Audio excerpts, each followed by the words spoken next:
할렐루야. 주님의 이름으로 사랑합니다. 하나님의 은혜가 이 시간 충만하게 임하고 있습니다.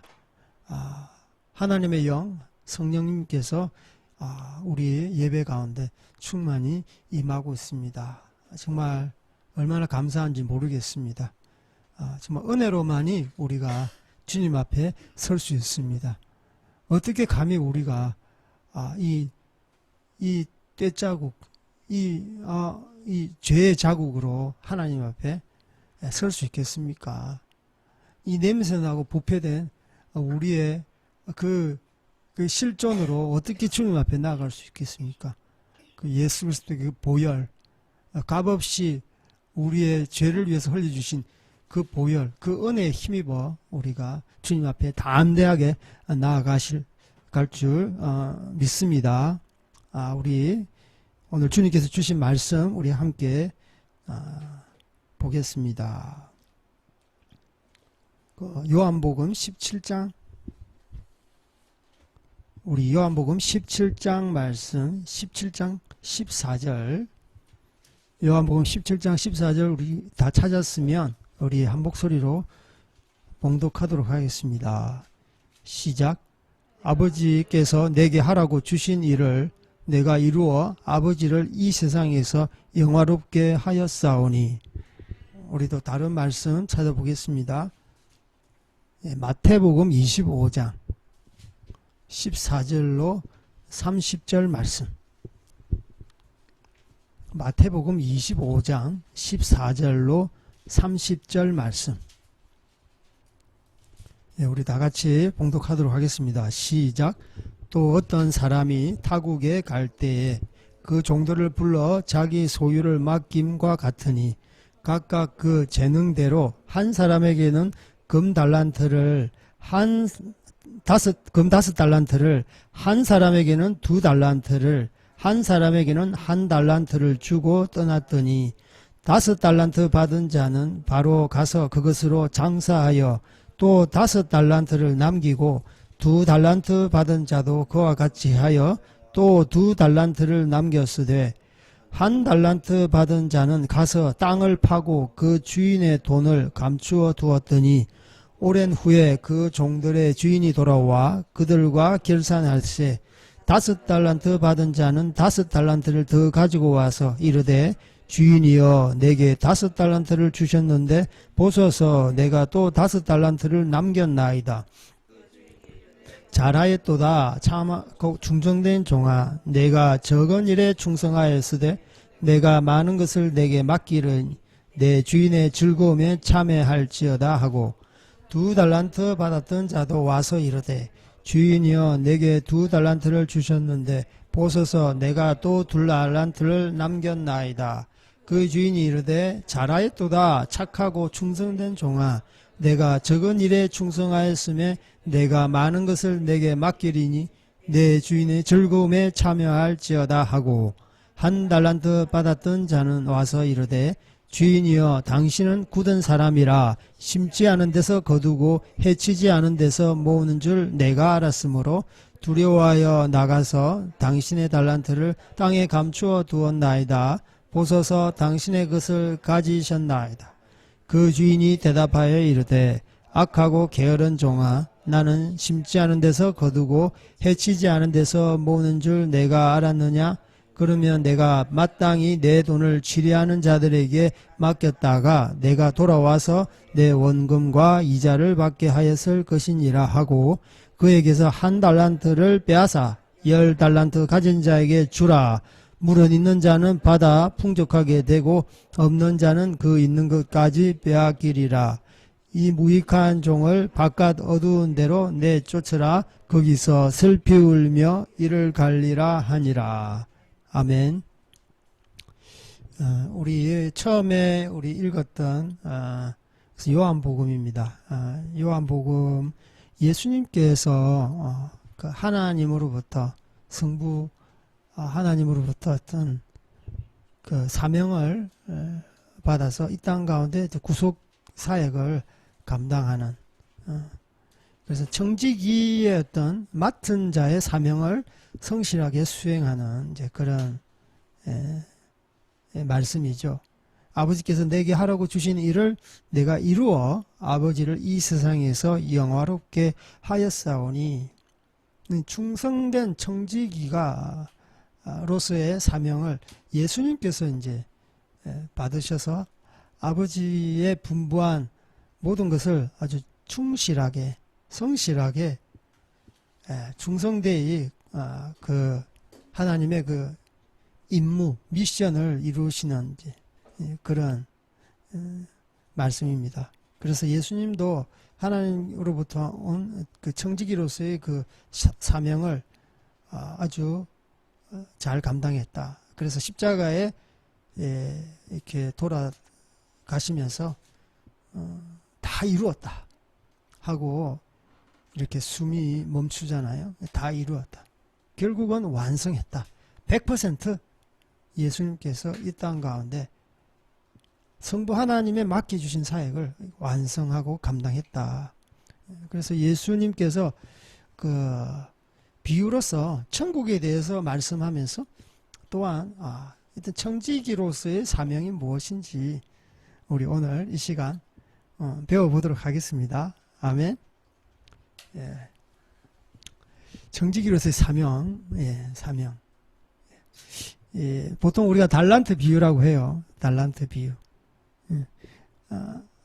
그 25장을 보면 이제 천국의 비유에 대해서 쭉 나와요. 많은 비유로 주님께서는 설명하시죠. 그래서 열 처녀가 1절부터 13절 열 처녀 비유가 나옵니다. 열 처녀 중에서 5처녀는 그죠, 기름을 준비해 가지고 신랑이 오실 때 그죠, 이렇게 혼인 잔치에 들어가고, 그 5처녀는 이렇게 준비도 안 했어요. 기름도 기름도 준비 안 해가지고 기름 사러 갔다가 신랑과 함께 혼인 잔치에 들어가지 못하는, 그래서 밖에서 문 닫힌 그 문 앞에서 울면서 그렇게 한탄하는 그런 장면이 있죠. 그래서 우리 교회 안에서도 열처녀 비유처럼 하나님의 그런 믿음의 그 사람들이 있지만 그 중에 그 5처녀와 같이 다 그 혼인잔치에 들어가는 것이 아니다라는 것을 지금 보여주고 있습니다. 그와 같이 그 청지기로서의 사명을 받은 사람이 5달란트 받았고 2달란트 받았고 1달란트 받았는데, 이렇게 하나님 앞에 주님 앞에 충성되이 일하는 자에게 그 청지기로서의 사명을 이렇게 판단했을 때, 또 한 사람은 3사람 중에 한 사람이니까 3분의 1은 그 하나님의 그 나라에 천국에 참여하지 못하는, 하나님의 유업에 이렇게 참여하지 못하는, 그래서 바깥에서 내쫓겨서 일을 가는, 슬피 울며 일을 가는 이제 그런 한탄이 있죠. 그래서 오늘은 우리 청지기로서의 사명을 어떻게 감당할 것인가, 우리 달란트 비유를 통해서 우리 한번 이렇게 깊이 생각해 봤으면 좋겠습니다. 14절 15절 우리 다 같이 한번 읽어볼까요? 시작. 또 어떤 사람이 타국에 갈 때에 그 종들을 불러 자기 소유를 맡김 같으니 각각 그 재능대로 한 사람에게는 금 5달란트를, 한 사람에게는 2달란트를, 한 사람에게는 1달란트를 주고 떠났더니,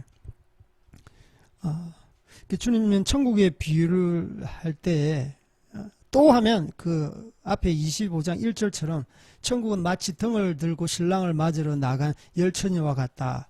또 14절에는 또 천국은 어떤 사람이 타국에 갈 때 그 종들을 불러 자기 소유를 맡김과 같다. 이게 천국에 대한 주님의 어떤 비유로서 그렇게 표현하는 것입니다. 설명하는 것이죠. 그래서 이 주인이라는 사람이 있고 종이라는 사람이 있어요.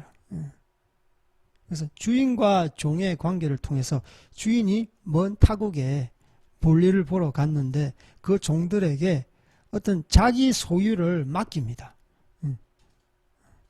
그래서 예전에 주인과 종의 관계는 아주 철저합니다. 그죠? 종이 그 주인이 시키는 일을 잘 감당해야만이 아주 충성된 종이죠. 그래서 자기 소유를 맡깁니다. 그러니까 맡길 때 어떻게 맡기느냐. 15절 보니까 각각 그 재능대로 맡긴대요. 각각 그 달란트대로. 그래서 금 5달란트, 2달란트, 1달란트. 여기서 1달란트는요, 지금으로 말하면, 환산을 하면 약 6억 정도, 6억. 이거 엄청난, 재물이죠. 1달란트가 6억이라니까요.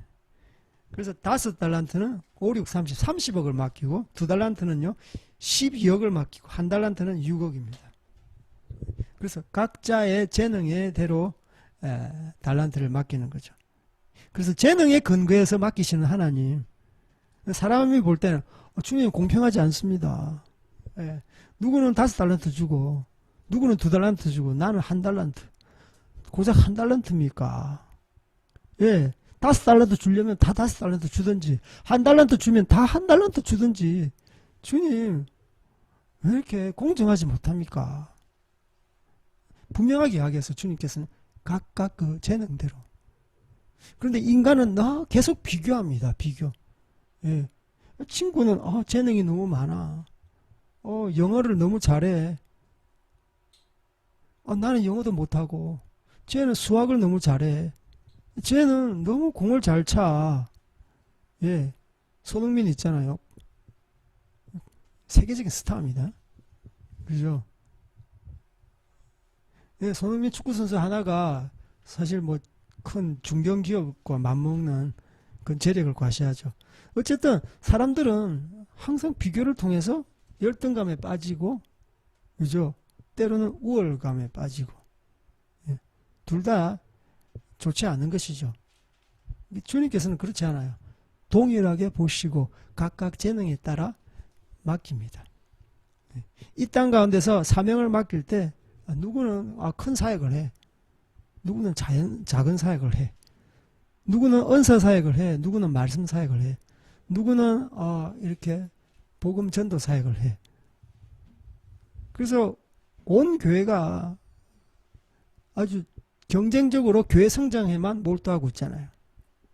교회가 많이 성장하면 이 사람은 큰 교회 목사야, 뭐 담임 목사야, 회장님이다, 그러면서 작은 목사, 시골 교회 목사, 저 선교지에서 바닥치는 그런 선교사는 그렇게 눈에 안 들어옵니다. 눈에 안 들어와요. 그래서 세상의 가치관, 세상 사람들의 어떤 보는 잣대는요, 많고 적고 잘하고 못하고, 탁월하고 탁월하지 않고 그렇게 보는 거죠. 하지만 우리 주인 되신 주님께서는, 하나님께서는 각 사람의 재능대로 주실 때 그런 마음이 전혀 없어요. 재능이 없는데 5달란트 주보세요. 감당할 수 있겠습니까? 재능이 없는데 많이 주보세요. 거기에 분량에 맞게끔, 자신의 재능의 분량에 맞게끔 주었을 때 충분히 소화를 합니다. 고기를 잘 먹지 못하는 애한테 고기를 주보세요. 이제 뭐 미염을 먹고 우유를 먹는데, 이유식을 하는데, 똑같이 각각의 어떤 재능에 따라서 주님께서는 분배하는 거예요. 이게 바로 공정입니다. 이게 바로 공정이에요. 공정은 똑같은 게 아니에요. 그 사람의 입장과 처지와 재능과 그 여건에 따른 주어지는 것입니다. 그래서 이걸 보면서 우리 하나님을 비난하면 안 돼요. 하나님의 공정이 바로 이것이구나. 실제로 우리 세상 가운데도 이것이 이런 공정성이 가동되고 있어요. 재능이 없는데 많이 줍니까? 월급을 많이 줍니까? 탁월하지 않은데 그냥 단순한 일을 하는데 어떤 연봉을 갖다가 많이 책정합니까? 아니잖아요. 고급 기술직은요, 그 기술은 자기밖에, 그 사람밖에 고유한 기술이에요. 그렇기 때문에 많은 연봉을 주고 회사에서 너도 나도 초빙하려고 하잖아요. 그와 마찬가지로 주님께서는 각 재능대로 나눠주신 것이 바로 공정입니다. 그래서 하나님은 불공평하다고 우리가 비난해서는 안 되는 것이죠. 우리 자신이 바꿔야 되는 것이죠. 우리의 생각과 우리의 어떤 잣대를 바꿔야 되는 것입니다. 그래서 재능에 근거해서 나누시는 하나님은 공정하신 분이시다. 그래서 제가 이런 말씀을 봤을 때 바로 지금의 그런 시장 경제, 자본주의가 바로 하나님의 그 말씀에 조금이 아니라 좀 많이 근접하다라는 생각을 해봅니다. 자유민주주의 시장 경제는 비누부 부익부를 갖다가 가중시켜서 결국은 사람들을 힘들게 하고 그렇게 한다. 실제로 그렇지 않습니다. 실제로 그렇지 않아요. 제가 자유민주주의와 공산주의, 사회주의에 대해서 좀 이렇게 찾아봤습니다. 우리가 자유민주주의와 공산주의, 사회주의에 대해서 공부하는 시간을 좀 가졌으면 좋겠어요.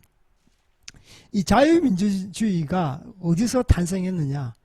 바로 성경에서 나왔어요. 예전에 개신교 프로테스탄트라 그러잖아요. 개신교인들이 아주 근대적인 그런 개인적인 생산의 어떤 산물이라고 해요. 개인이 어떤 노동력을 통해서 생산해내잖아요. 그것의 산물이고, 그래서 자유민주주의는 어떤 원래 성경의 말씀에 기초한 것에 뿌리를 두고 있다. 그래서 자유민주주의의 뿌리는 개인주의입니다. 개인주의. 개인주의 하면 또 우리가 부정적인 생각이 들잖아요. 자기밖에 모르고 이기주의다. 그런데 그렇지 않은 거예요. 여기 보세요. 한 사람 한 사람에게 각기 재능대로 주셨어요. 그 개인의 역량에 맞게끔 주는 거예요. 그래서 개인으로부터 출발해요. 개인 구원을 통해서 집단 사회적 구원이 시작되는 겁니다. 그래서 주님께서는 개인을 굉장히 소중하게 여겨요. 한 영혼, 한 사람, 잃어버린 영혼 한 사람을 굉장히 소중하게 여겨요. 그래서 사회 구성원이 되기 전에 하나의 독립된 개체, 개인을 갖다가 아주 중요하게 여깁니다. 그래서 개인은 바로 태어나자마자 한 집단 구성원으로서 태어나지 않았어요. 태어나기 전에 한 집단의 어떤 목표 달성을 위해서 또 태어나지 않았습니다. 철저하게 개인이 성장해서 스스로 선택권, 스스로 취사 선택할 수 있는 어떤 권한이 주어지는 것이 바로 개인주의의 핵심입니다. 그래서 개인주의는 굉장히 성경적입니다. 그 반대로 개인주의의 반대는요, 집단주의인데 이제 국가가 형성되면서 국가주의라는 이름으로 등장하는데요. 이것은 국가의 이익을 갖다가 아주 중요하게 여깁니다. 국가 이익을 개인의 이익보다 절대적으로 우선시해 가지고 거기서 파생되어 나오는 것이 사상과 원리와 그런 그 정치적인 정책들이 나오는 거예요. 그래서 개인은 집단에서는 소외되는 것이죠. 철저하게 개인은 집단의 이익 앞에 희생되고 이용되는 거예요. 그래서 자유민주주의와 이 공산주의, 사회주의는 서로 이렇게 적대적입니다. 그래서 이 국가주의가 발전해가지고 공산주의가 된 거죠. 이 국가주의가 발전해가지고 공산주의, 국가사회주의가 탄생하는데, 제가 공산주의에 대해서 읽어드리면, 공산주의는 개인의 의식주를 국가가 해결해주고, 국가와 개인의 관계는 주인과 노예의 관계로서 이렇게 되는 거죠. 그래서 개인이 국가에 의존하면 할수록 개인의 자유는 점점점 박탈되고 노예로 전락할 수밖에 없는 그런 시스템입니다. 그런 시스템이에요. 그래서 우리가 바로 아셔야 돼요.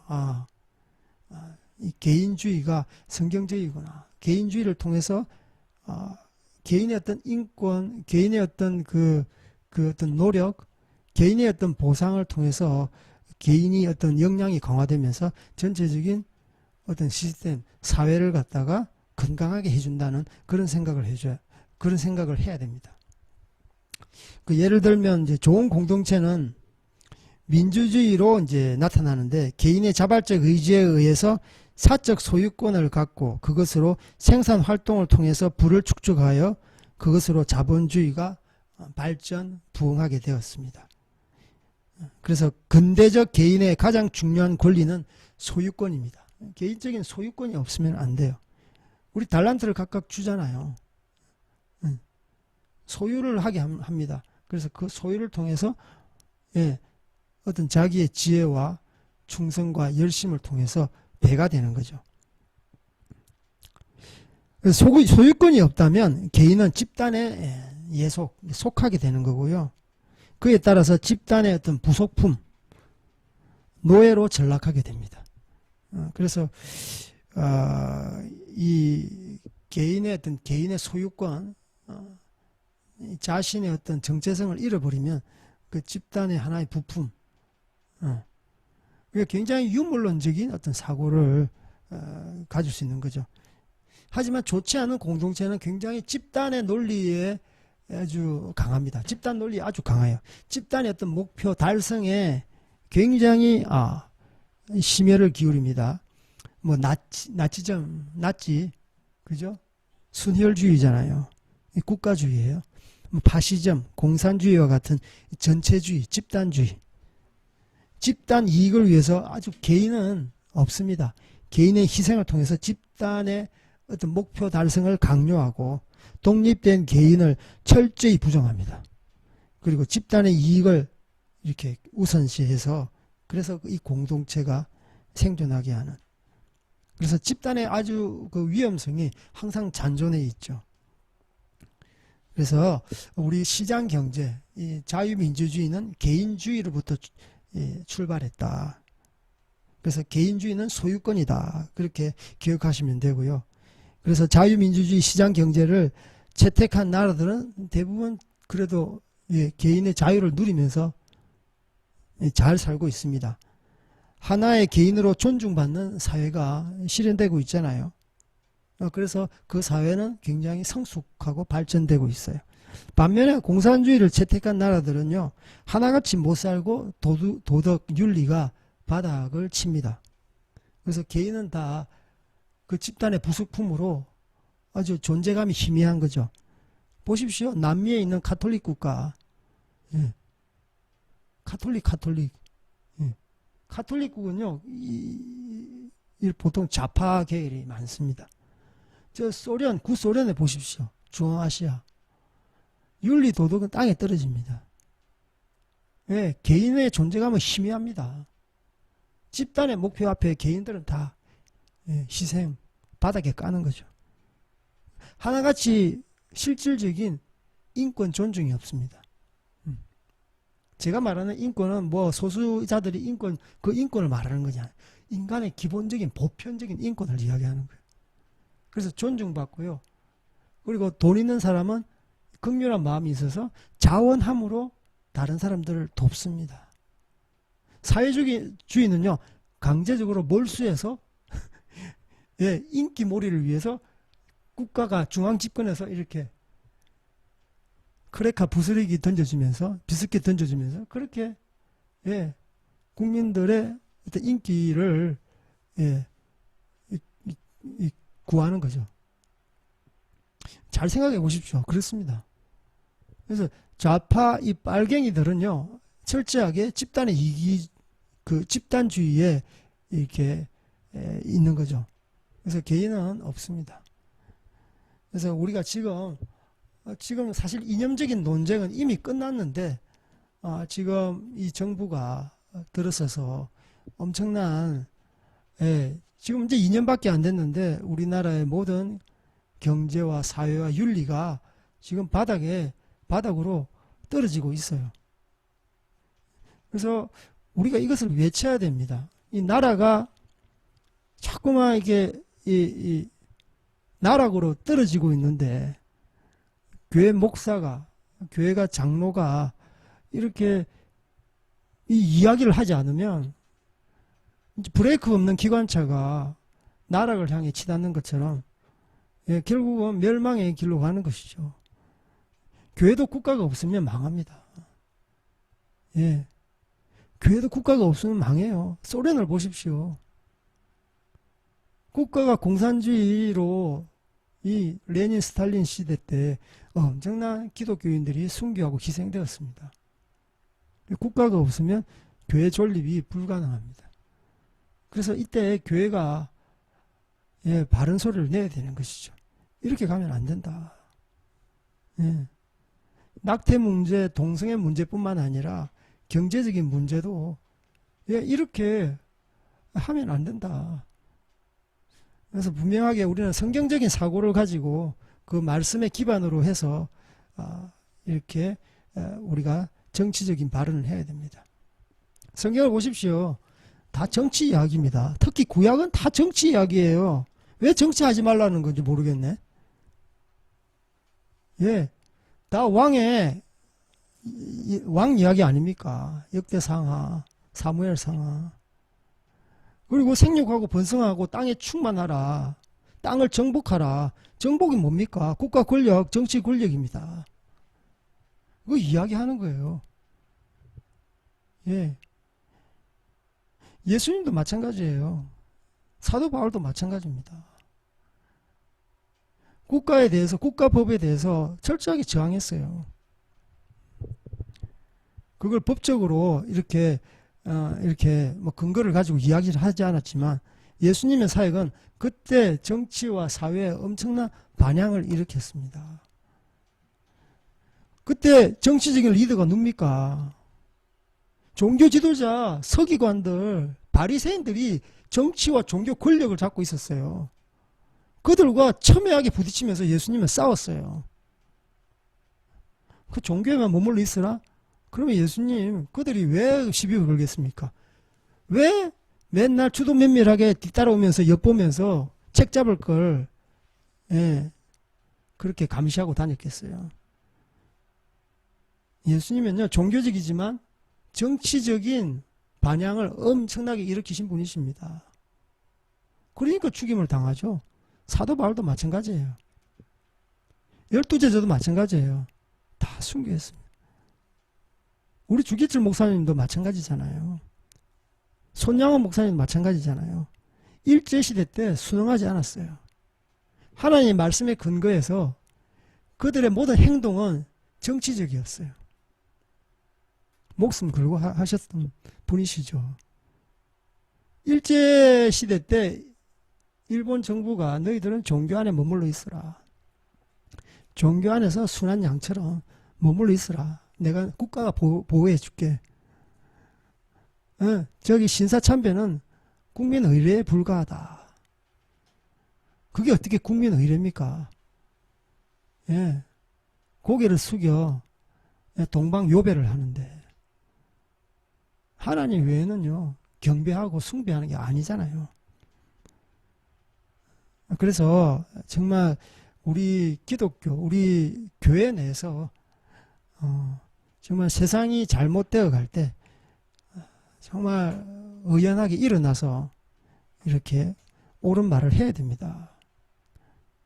그래서 주님께서는 이렇게 시장 경제와 자유민주주의를 지지하고 있다는 것입니다. 사람에게서 나오는 모든 사상은 완전할 수 없지만 그래도 지금까지 나온 뭐 전체주의, 봉건주의, 뭐 공산주의, 국가사회주의 거기에 비해서 그래도 성경에 가장 가까운 제도라는 것입니다. 그래서 각각 재능대로 주님께서는 이렇게 주신 거예요. 그래서 16절부터 이제 그 뒤에 보면은 이제 이런 말씀입니다. 5달란트 받은 자는 열심히 장사를 해서 또 5달란트를 남기죠. 그리고 2달란트 받은 우리 청지기도 종도 열심히 장사해서 2달란트를 남깁니다. 그런데 1달란트 받은 자는요, 그냥 땅에 묻어둡니다. 장사하지 않아요. 이게 5달란트 받은 자, 2달란트 받은 자는 장사를 합니다. 시장 경제에서 사고 팔고 매매하잖아요. 어떤 제조하잖아요. 물건을 제조해서 그것을 팔아서 마진을 남깁니다. 바로 이 장사한다는 말은 성경적이에요. 국가가 생산해 가지고요, 각각 개인에게 필요에 따라서 분배하는 것이 아닙니다. 각자의 능력에 따라서 제품을 생산하고 매매를 하는 것이죠. 철저하게 시장 경제의 원리에 따라서 이렇게 사고 파는 것은 이 마진의 어떤 수익이 이렇게 판가름 나는 것이죠. 그래서 주님께서는 이제 여기 보면은 이제 오랜 후에 19절에 보면 오랜 후에 그 종들의 주인이 돌아와 그들과 결산할세. 주인은 언젠가는 돌아옵니다.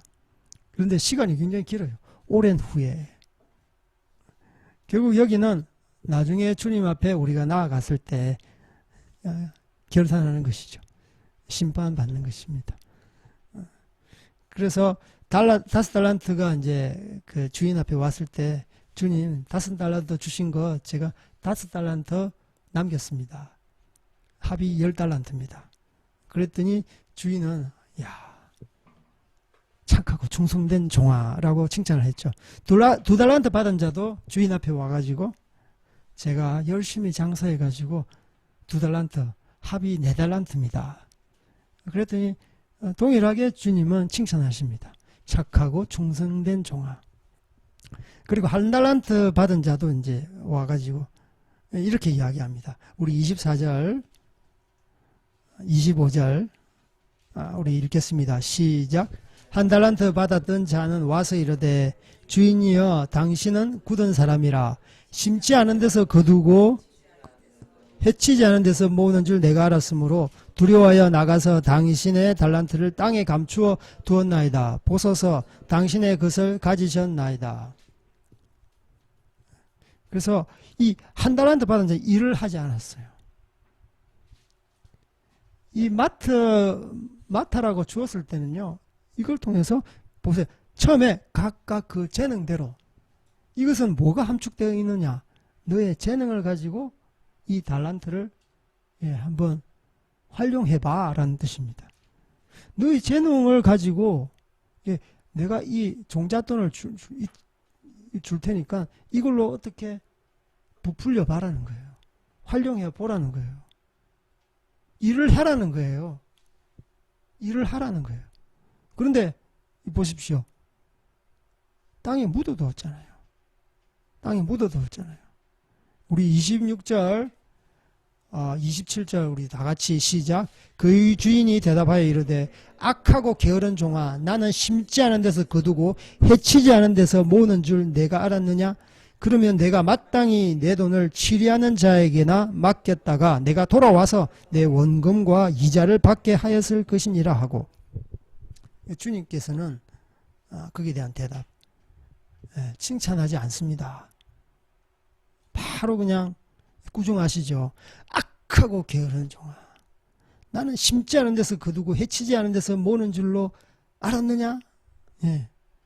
악하고 게으른 종이라고 주님께서는 이 종에 대해서 질책하십니다.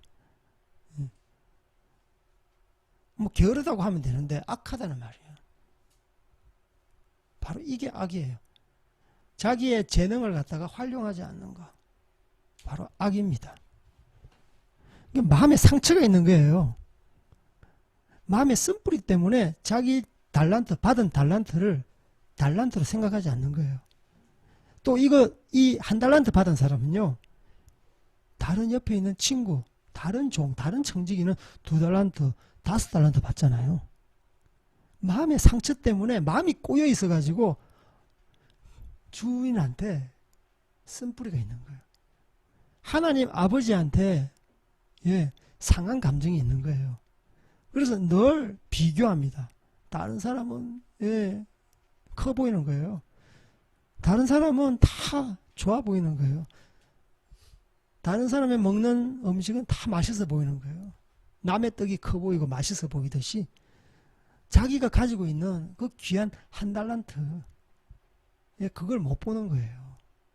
그래서 늘 자기 비하, 예, 예수님을 믿지만 거기에 대한 상처로 인해서, 예, 늘 자존감이 낮은 거예요. 이게 악합니다. 악하. 이것 때문에 기독교인들이 뭡니까? 우울증에 빠지죠. 예. 이것 때문에 내적 치유하러 돌아다니죠. 심지어는 하나님의 형상인데 자신을 죽여버립니다. 살인하죠. 온갖 쓴뿌리로 인해서 자신의 마음으로부터 나오잖아요. 마음은 하나님과의 관계 정립이 건강하지 않은 겁니다. 그래서 악한 생각만 해요. 악한 생각만. 예. 악한 생각만 해요. 지극히 자기 중심적인 이기주의인 그런 사고를 갖고 있는 거예요. 자기 세계에서, 자기 동굴에서 벗어나오지를 못하는 거예요. 그래서 여전히 여기 보면 늘 주인한테 원망하는 마음이 있습니다. 구절구절 한번 보십시오. 보면 24절에 보면 주인이여 당신은 굳은 사람이라. 하나님은 주인에 대한 오해하는 마음이 바로 있잖아요. 굳은 사람이라. 하나님에 대한 오해가 이 말에 당신은 굳으신 분이에요. 마음이 딱딱한 분입니다. 굳다라는 말은 헬라어로요. 스크레로스. 이 말은 아주 완고하고 거칠다 이 말입니다. 무섭다. 예. 무섭다 이 말이에요. 아주 독재자같이, 예. 사랑도 없고 인애도 없고 자비도 없고, 그래서 늘 이런 가까이 있는 하나님이 아니라 나와 상관이 있는 먼 하나님, 예. 잘못했을 때 회초리만 갈기시는 하나님, 그게 무슨 자유가 있겠습니까? 이 청지, 이 종은 주인 앞에서 늘 얼어붙은 거죠. 자유함이 없어요. 자유함이 없어요. 그래서 당신은 굳은 사람이라. 이것은 하나님에 대한 철저한 오해의 발로입니다. 오해로부터 나온 자기 그 주인에 대한 고백이죠. 나는 당신을 이렇게 봅니다. 라는 것이죠. 그래서 우리 믿음 가운데서도 하나님에 대한 오해가 많아요. 예. 자기는 일을 하지 않으면서, 자기는 자기를 바꾸려고 하는 마음에 티끌만큼도 없으면서 기도할 때만 믿습니다. 악을 쓰면서 믿습니다. 믿음으로 구원받습니다. 그걸 갖다 확대 해석해가지고, 예, 믿음으로 구원받는 건 맞는데, 자기의 어떤 이익을, 자기의 어떤 목표를 취하기 위해서 믿습니다. 악을 쓰면서, 자기는 개선하지 않으면서, 자기의 게으른 것은, 자기의 생활 습관은, 자기의 사고는 고치지 않으면서, 자기의 죄는 돌이키지 않으면서 이런 맹목적인 요행을 바라는 신앙이 있는 거죠. 그래서 이런 한 달란트 받은 자에게 기본적으로 하나님과의 관계가 어그러졌고 잘못되어 있다는 것입니다. 그래서 25절에 보면 두려워합니다. 보죠. 그러니까 하나님은 거칠고 완고한 분이니까 당연히 주인 앞에, 하나님 앞에 서면 두려워하는 거예요. 자유함이 없는 거예요. 경외하는 마음은 두려운 마음, 이런 두려움이 아닙니다. 존경해서 그분 앞에 두려워하는 거죠. 그래서 경외라는 말이 쓰잖아요. 이 사람은 철저하게 하나님은 항상 몽둥이를 갖고 있는, 그래서 여차하면, 잘못하면 꾸중하고, 예, 채찍질 하시는. 그래서 두려워하여 그 달란트를 땅에 감추었다라고 해요. 그래서 또 다시 내놓으면 부숴서 당신 거 가졌습니다. 그대로 보존하고 있잖아요. 그래서 주인이 대답하여 이르되 악하고 게으른 종아, 나는 심지 않은 데서 거두고 해치지 않은 데서 모으는 줄 아느냐. 하나님의 원리가 여기 있습니다. 하나님은 심은 대로 거두시는 분이십니다. 아멘. 심은 대로 거둘 때 30배, 60배, 100배 거기서 플러스 알파가 있는 은혜가 있는 것이죠. 자기가 순종하지 않은데 기적이 없습니다. 순종하지 않은데 열매가 없어요. 예, 밭에 나가서 씨를 뿌려야 되는 것이죠. 심지 않은 데서 거두기를 원하느냐? 해치다, 뿌리다는 말이에요. 스캐터. 예. 중국말로 싸종. 예, 뿌리다는 말이에요. 뿌리지 않은데 어떻게 너희들이 양식을 모으려고 하느냐?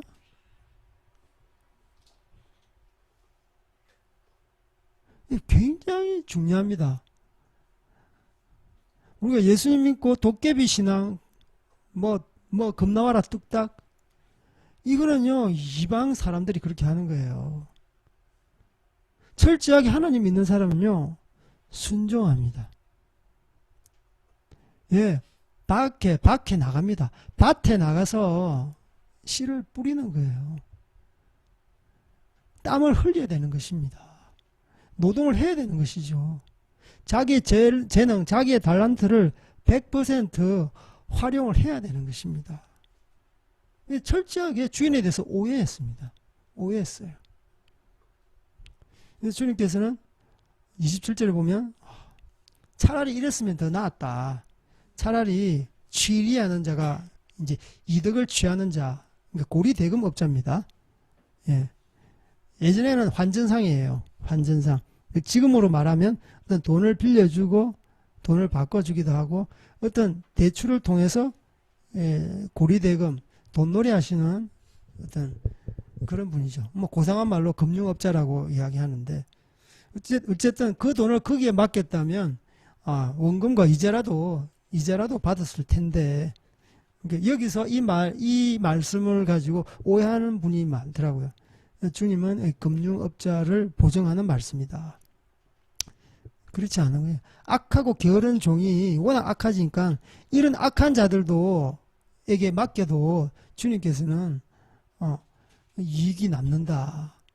하물며 너는 달란트가 있음에도 불구하고 그 달란트를 갖다가 어디에 금융업자한테 맡기듯이 땅에 묻어두고 네 달란트도 묻어두고 하나님께 주신 그 돈 달란트도 묻어두고 재능도 묻어두고 다 묻어두는 거예요.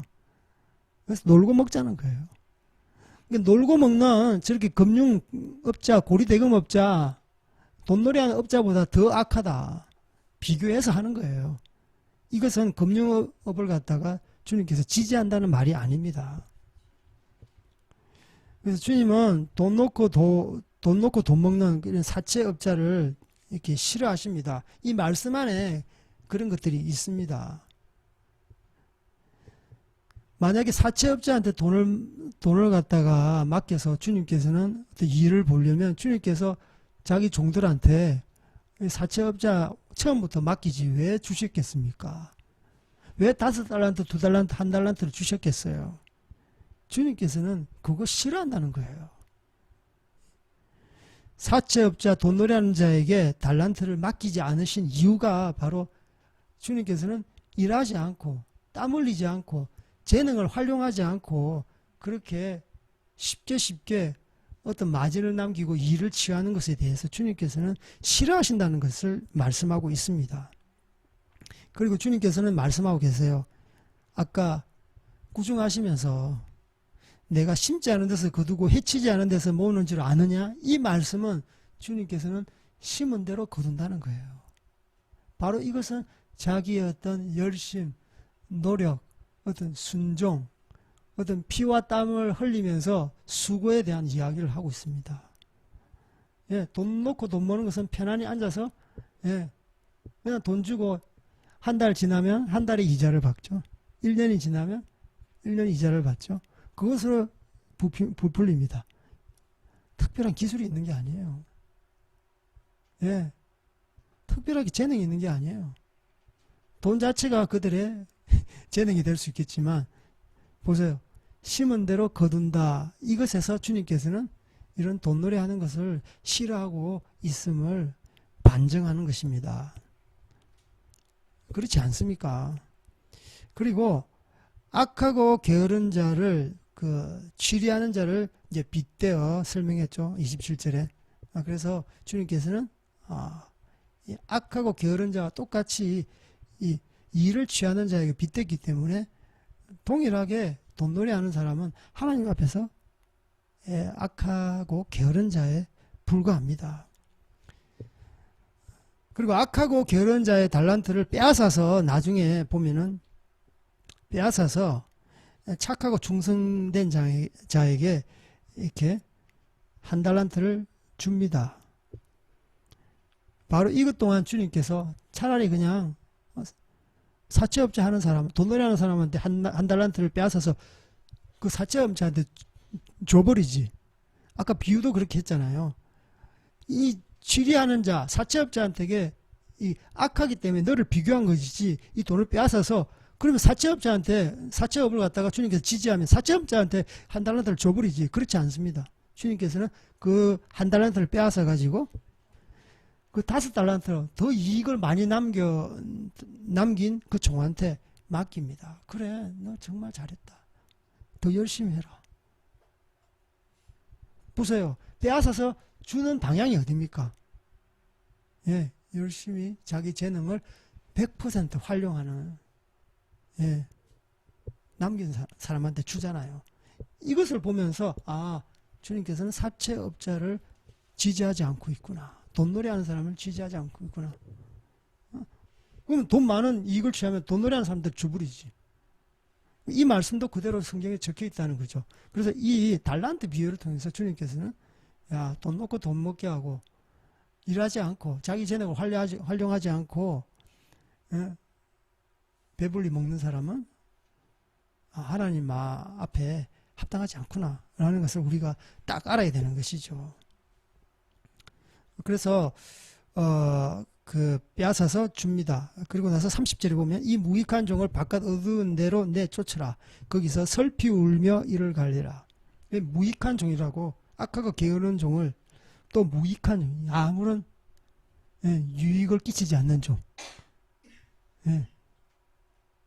필요 없는 종이에요. 하나님 앞에서는 필요 없는 사람이에요. 하나님 앞에 유익한 자가 되고 싶습니까? 그럼 자기 재능을 활용하는 사람입니다. 여기서 보십시오. 주님께서는 똑같이 착하고 충성된 종이라고 칭찬했어요. 특별히 뭐 많이 남겼다고 해서 짜빼이 뭐 더 칭찬하고 더 엉덩이 두드려주고 막 그게 아니에요. 더 박수 치주고 뭐 똑같이 두 달란트 남긴 사람도 5달란트 남긴 사람도 착하고 충성된 종이다. 예. 여기서 이 종에 대해 칭찬할 때 주님께서는 2개 합니다. 착하다. 그리고 충성되다. 그리고 꾸중할 때는요. 악하다. 게으르다. 그래서 여러분 생활 패턴을 잘 보십시오. 충성스럽습니까? 착합니까? 착해야 되는 거죠. 예. 착하다는 말은요, 하나님 앞에 순순히 반응하는, 순종하는 마음이 착한 마음입니다. 착한 마음은요, 순종하는 마음입니다. 할렐루야! 예. 착한 마음은 순종하는 마음입니다. 하나님 말씀을 100% 믿고 순종하는 마음이에요. 이 어린애 같은 마음이죠. 착한 마음. 그리고 충성된 마음이 있어요. 충성된 마음. 충성된 마음은요, 그 미션을 이루는 겁니다. 하루 충성하고, 몇 번 충성하고, 일시적으로 충성하고, 잠깐 충성하고 그게 아니에요. 끝까지, 주인이 올 때까지, 끝까지 성실한 걸 충성이라고 그래요. 이게 중요합니다. 충성이라는 한자를 보십시오. 충자가 어떻게 적힙니까? 가운데 중자, 마음 심자입니다. 이게 마음의 중심으로 마음을 딴 마음 품지 않습니다. 오직 하나님 말씀대로 순종해야지. 그 마음만 마음의 중심에 있는 거죠. 마음의 옆에 변두리에 있는 것이 아니라 중심에 있는 거예요. 성자는 어떻게 됩니까? 말씀 언변에 이룰 성자입니다. 말씀대로 이룬다는 것입니다. 하나님 말씀, 주인님의 말씀대로 이루는 것이 충성입니다. 이게 충성 안에 굉장히 많은 이 진리가 있어요. 말씀 원자를 이룬다. 그게 이룰 성자예요. 예. 나의 뜻을 이루는 게 아닙니다. 말씀을 이루는 것입니다. 아멘. 이룰 때는요, 잠시 이루는 것이 아니고 끝까지, 주인 올 때까지 이루어 드리는 겁니다. 아멘. 이게 충성이 중요합니다. 충성만 또 강조하면 안 되고 바로 앞에 착해야 되는 것이죠. 착해야 되는 것이죠. 악하고 충성될 수 있으니까 주님께서는 착하다 그리고 충성되다 라고 이야기하는 거예요. 그 반대 의미가 바로 악하고 게으른 자입니다. 나태하고 게으르면요, 아무 짝에도 쓸모없습니다. 아무리 그 애가 머리가 좋고 재능이 뛰어나고 피아노를 잘 치고 하여튼 뭐 어떤 기술이 뛰어나도 충성하지 않고 악하고 게으르고 이런 사람은요, 오히려 사회 악입니다. 사회 악.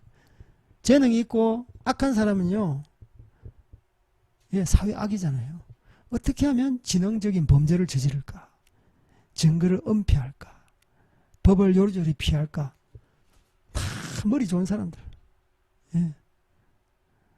머리만 좀 좀 보통만 되고 충성된 사람, 착한 사람, 하나님께서 원하시는 거예요. 좀 이렇게 특별하게 재능이 없어도, 특별하게 어떤 기술이 없어도 충성된 사람, 착한 사람, 하나님이 쓰신다는 겁니다. 우리가 오늘 이 달란트의 비유를 통해서 청지기가 어떻게 주인 되신 우리 하나님의 말씀을 받들고 실질적으로 삶 가운데 실행해 드려야 되느냐 그래서 지금 말씀하고 있는 겁니다. 우리 다른 말씀 하나 볼까요? 우리 신약 우리 다른 곳에 고린도전서, 사도 바울에게 또 청지기의 어떤 그런 미션을 허락하셨는데, 사도 바울의 어떤 고린도전서 4장 1절로 5절 말씀, 그리스도의 일꾼된 사도 바울의 청지기적인 마음을 한번 우리 살펴봅시다.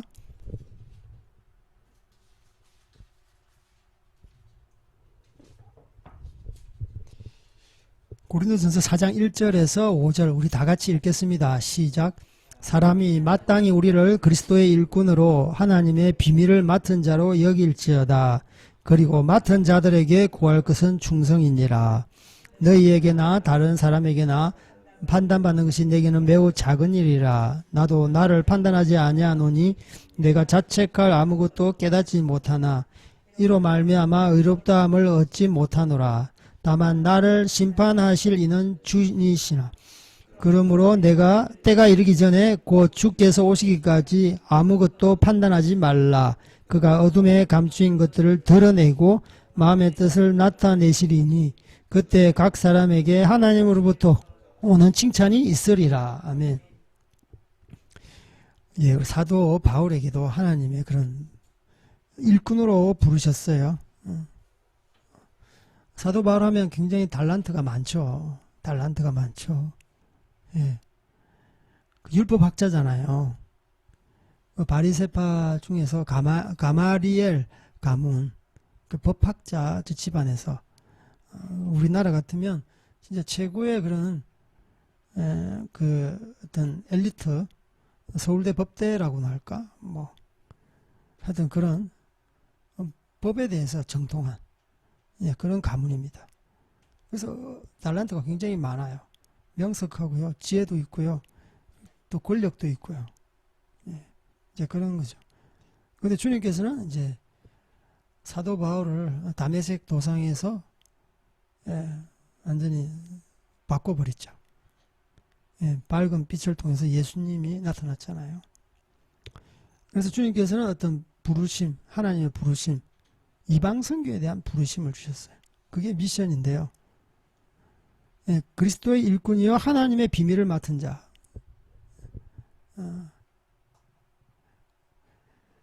그리스도의 일꾼 하나님의 비밀을 맡은 자로서 그 이방 선교에 대한 부르심을 가지고 계신 거죠. 그래서 2절에 보면 맡은 자에게 고할 것은 충성이니라. 충성이니라. 다른 그 요한계시록 2장 10절에 보면 뭐 내가 죽도록 충성하라. 그리하면 내가 생명의 면류관을 내게 주리라. 죽기까지 충성하라. 끝까지 충성하라는 거예요. 사도 바울도 끝까지 충성하는. 충성이란 말 자체 안에 끝까지라는 말이 있습니다. 보세요.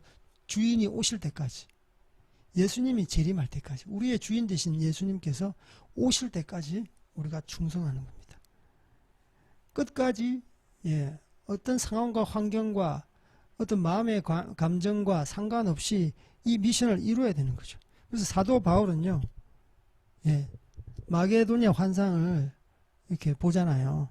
마게도냐 사람들이 건너와서 나를 도우소, 건너와서 나를 도우라, 이렇게 마게도냐 환상을 통해서 주님께서는 사도 바울은 그 바다를 건너잖아요. 홍해를 지중해를 건너잖아요. 그래서 이방 선교의 아버지입니다. 이방 선교의 아버지. 그래서 아놀드 토인비라는 유명한 역사학자가 이렇게 말하잖아요.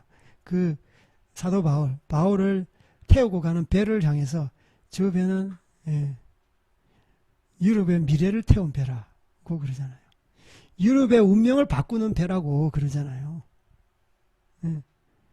실제로 사도 바울 때문에 이 로마가 기독교화되고 로마의 기독교가 유럽의 기독교화가 되었어요. 유럽의 기독교를 통해서 청교도들이 북미로 캐나다로 이주하면서 전 세계 복음화가 급속도로 확산됐어요. 그래서 미국 선교사, 캐나다 선교사, 호주 선교사가 세계 선교, 이방인 선교에 아주 지대한 영향을 미쳤죠. 그래서 우리나라 조선 땅에 1950년 전까지의 그 통계는 미국 서방 선교사가 4,000명 정도 들어왔대요. 우리나라에. 그 중에 70%가 미국인 선교사입니다. 그만큼 한국 선교에 있어서도 미국 그 선교사님들이 지대한 영향을 끼쳤다. 그러니까 사도 바울의 출발점, 사도 바울이 그 하나님의 비밀을 맡은 자로서 이방인의 내가 선교사로서 감당을 했던 것이죠. 그래서 끝까지 충성했습니다. 맡은 자에게 구할 것은 충성이라. 이 맡은 자, 하나님께서 그것을 맡은 자, 충성하는 것이 가장 선이다라는 것을 말씀하고 있습니다. 아까도 말씀했던 것처럼 죽기까지 우리가 중간에 쉬면 안 돼요. 힘들다고 쉬면 안 되고, 그 쟁기를 잡고 뒤로 돌아보는 자는 나에게 합당치 않다. 예수님께 말하잖아요. 집에 가서 장사 지내야 됩니다. 죽은 자로 장사 지내게 하라. 너는 나를 쫓아라. 우리가 그 인생을 살다 보면 참 많은 일들이 우리의 시간을 빼앗아 먹습니다. 우리의 재능을 빼앗아 먹어요. 그러나 하나님의 사명자는요, 그 모든 시간과 재능과 물질과 자기의 모든 에너지를 그 사명 앞에 내려놓습니다. 그게 끝까지 충성한다는 의미입니다. 그게 바로 죽기까지 충성한다는 의미입니다. 그래서 마지막에 주님께서는 우리에게 생명의 면류관을 주시잖아요. 영원한 생명의 면류관. 영화잖아요. 하나님의 영화, 면류관의 상징이잖아요. 또 각 사람에게는 주님께서 칭찬을 주십니다. 충성한 자에게 각 사람에게 칭찬을 주셔서 절대 주님께서는 보상해 주시지 않는 분이 아닙니다. 보상을 해줍니다. 착하고 충성된 종아, 생명의 면류관이라는 어떤 보상을 해주는 거죠. 보면 이게 사도 바울이 그 3절, 4절, 5절에 보면은 판단받는 것에 대해서 이야기하고 있습니다. 판단받는 것. 그래서 하나님의 청지기는 사람들의 판단에 귀 기울이지 않습니다. 사람의 판단에 좌지우지 않아요. 3절에 보면 너희에게나 다른 사람에게나 판단받는 것이 내게는 매우 작은 일이라. 나도 나를 판단하지 아니하노라. 예, 이 말씀을 보세요. 하나님의 어떤 청지기로서의 사명을 감당할 때 비난이 있습니다. 왜 그렇게 하느냐?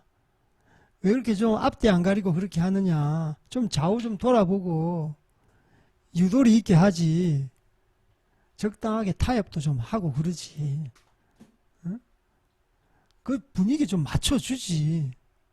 이렇게 하면서 하나님 말씀이 계속 이렇게 전국으로 이렇게 나아가야 되는데 이게 옆으로 피해서 가게 그렇게 세상 사람들은 타협을 합니다. 평화가 좋은 거야. 평화. 모든 사람이 다 좀 편안하고 마음이 좀 편안하고 훈훈하면 얼마나 좋아. 꼭꼭 그렇게 찔러야 되겠어? 까칠하게 그렇게 찔러야 되겠어? 뭐 그렇게 말을 합니다. 근데 하나님 말씀은 이렇게 제대로 좀 말씀을 선포하면 찌르는 말씀이에요. 하나님 말씀 선포하면요 더러운 것이 드러나요. 예, 귀신이 드러납니다. 모난 것이 드러나요. 그래서 보면 다른 사람에게 판단받는 것은 내게 아주 작은 거라 그랬어요. 세상 사람들은 사람들에게 판단받는 걸 아주 크게 여깁니다. 아주 크게요. 그래서 인기 먹고 산다 그러잖아요. 권력자들도 연예인하고 똑같은 것 같아요. 예. 여론이 어떤가? 예전에는 진짜 예전에는요, 여론조사도 없었어요.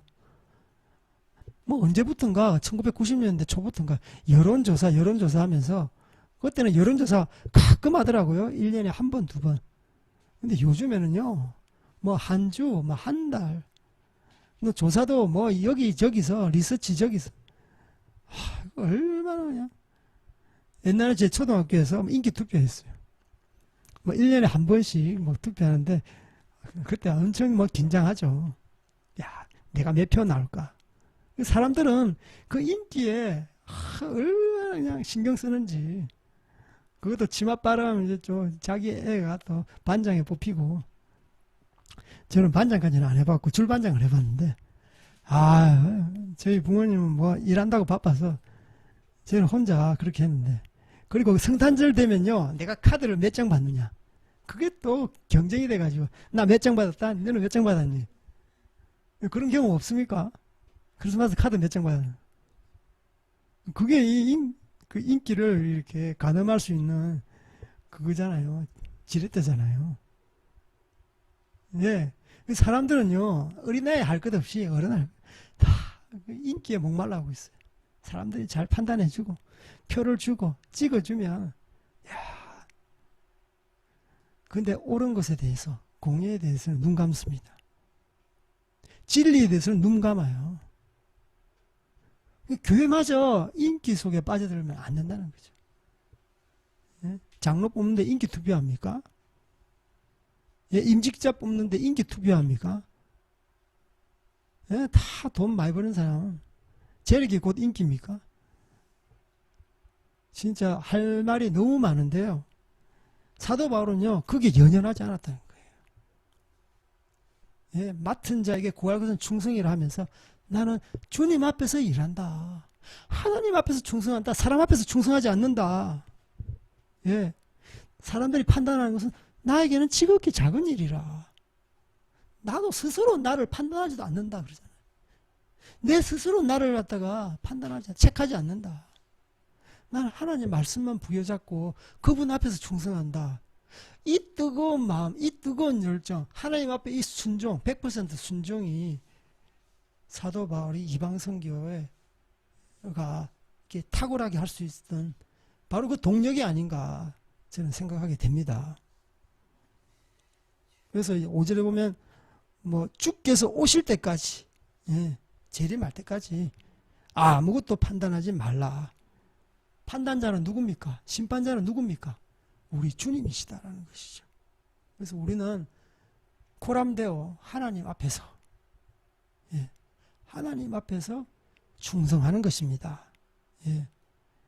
어두울 때라든지 밝은 대낮에도, 내 혼자 있을 때든지 군중 속에 사람들과 같이 있을 때도 하나님 앞에서 내가 정직하게 행하고 성실하게 행하고 사랑스럽게 행하고, 예, 그러는 여러분들이 되기를 주님의 이름으로 축복합니다. 예, 그래서 그때는 각 사람의 하나님으로부터는 칭찬이 있을 것입니다. 예, 우리 오늘 그 예수님께서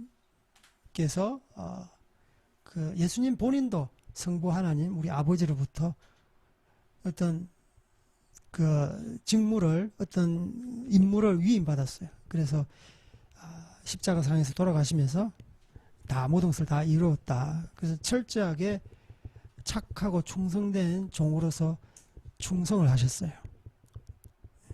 그리고 비유를 통해서, 천국의 비유를 통해서 그 주인이 달란트를 주고 나서 주인이 오랜 후에 옵니다. 주님이 재림하는 겁니다.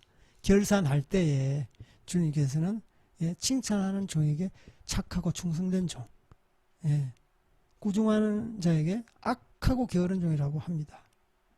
그리고 우리 사도 바울에게도, 예, 나는 죽기까지 충성하노라, 다름질하노라, 뒤를 돌아보지 않고 앞에 있는 표대를 향해서 다름질하노라, 그러니까 충성된 자의 그런 마음을 살펴보았습니다. 그리고 나는 사람 앞에서 충성하는 게 아니다. 사람의 비난, 칭찬에 내가 연연하지 않다. 나는 하나님 앞에 충성한다. 우리의 심판자, 판결자 되시고 우리의 재판장 되신 분은 예수님이시다. 예수님이 재림할 때까지 끝까지 주님 앞에서 충성한다. 그 마음을 가지고 이렇게 사역하는 사도 바울을 공부했습니다.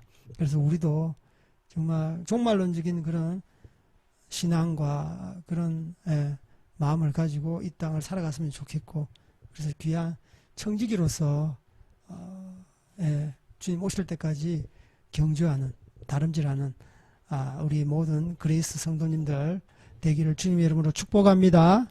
아멘.